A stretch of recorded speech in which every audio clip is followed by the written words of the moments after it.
Welcome to our channel. So today's topic is electoral bonds. So we know that recently Supreme Court has struck it down and said it's unconstitutional. But what is this electoral bond and how did it help to tackle the problem of black money? And did it actually tackle the problem of black money or not? We'll look into it. But before getting into the topic, it was introduced in 2017 and 18 and it was passed as a money bill to bypass the Rajya Sabha. So this was already, there were many problems related to it when it was passed. So what is this electoral bond and why was it brought? So before this electoral bond, what was the scheme? And does any other country in the world have this kind of policy where the funding is taken from the people or the corporate companies, anyone? So do they fund the party or do they fund the election candidate? So we need to look into that matter. So let's see what is this electoral bond is. So when it was passed in 2017 and 18, the then finance minister said the objective of the government is to eliminate black money. Next, this is why they brought this electoral bond scheme for transparency and accountability. Is it transparent? That we'll see.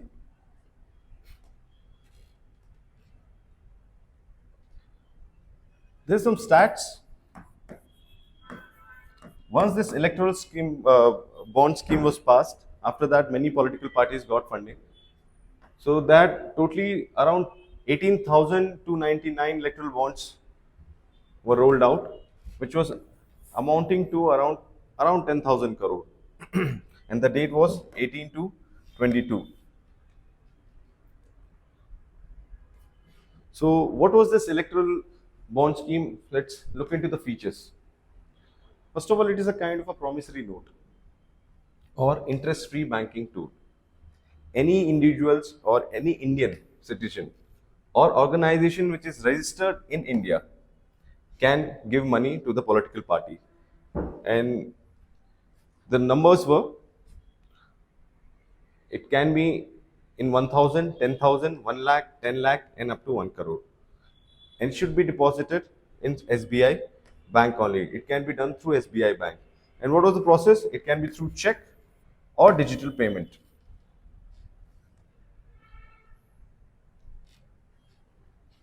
It had 15 days of issuance span. If it is not acclaimed, then the money would go into the PM relief fund. And it can be given to at least to the parties which have who have secured at least 1% vote in the last election. So the main function was to bring transparency and accountability.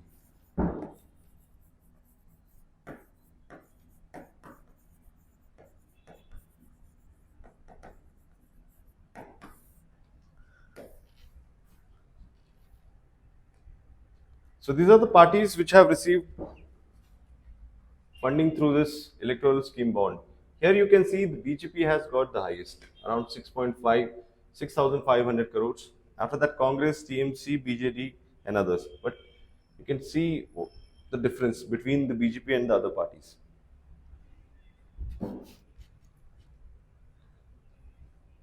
So what was the problem?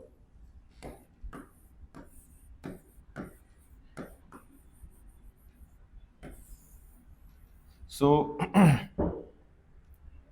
when the case was taken up by the Supreme Court by 5-judge bench, so here we saw that this problem shows that many purchasers bought bonds that seemed to be disproportionate to their business income.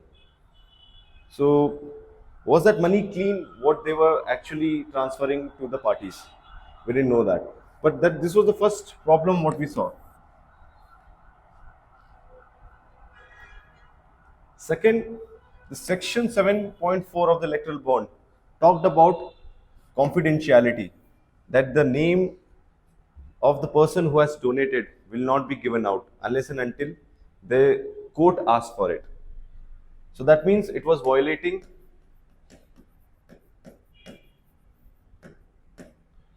Article 19, right to information, because of this confidentiality clause which was there in this electoral scheme bond.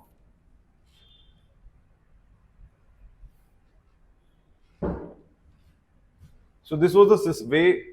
It had an alphanumeric number. It didn't have name, nothing. It was only for the purpose of audit requirement.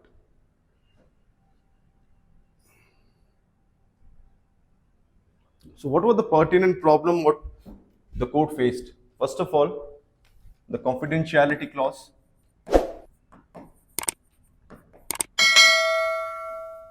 Second was the role of investigating agency.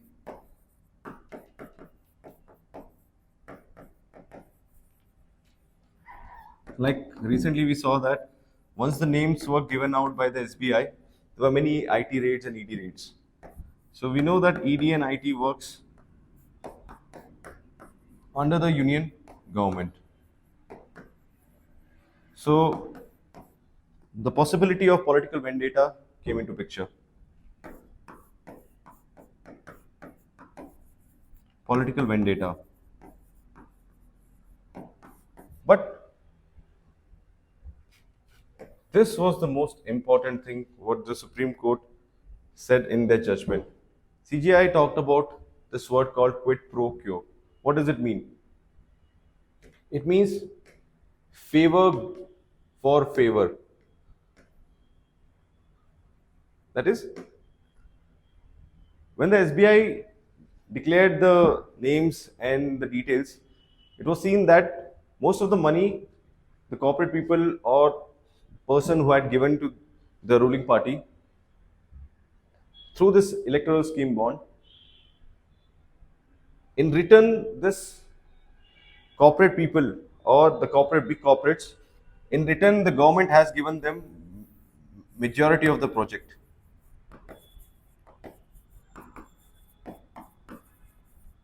So it's kind of circling of money only. First the corporate gave to fund the election, and then the government gave them projects. So this was the problem what the Supreme Court brought and said that it leads to quid pro quo, a favor for favor.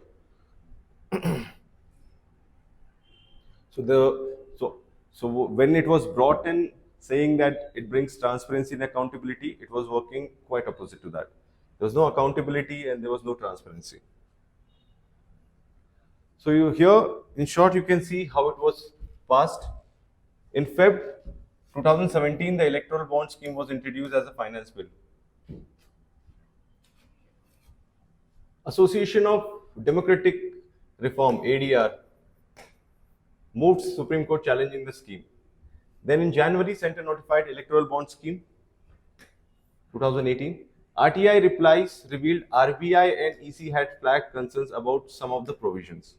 In 2022, scheme amended to increase the sale days from 70 to 85 days in a year, where any assembly may be scheduled. Then in 23 October, Supreme Court bench headed by CGI refers plea against the scheme to 5-judge Constitution bench. And in November, Supreme Court reserves verdict. Feb, Supreme Court delivers unanimous judgment annulling the scheme. So now it stands null and void. It is unconstitutional.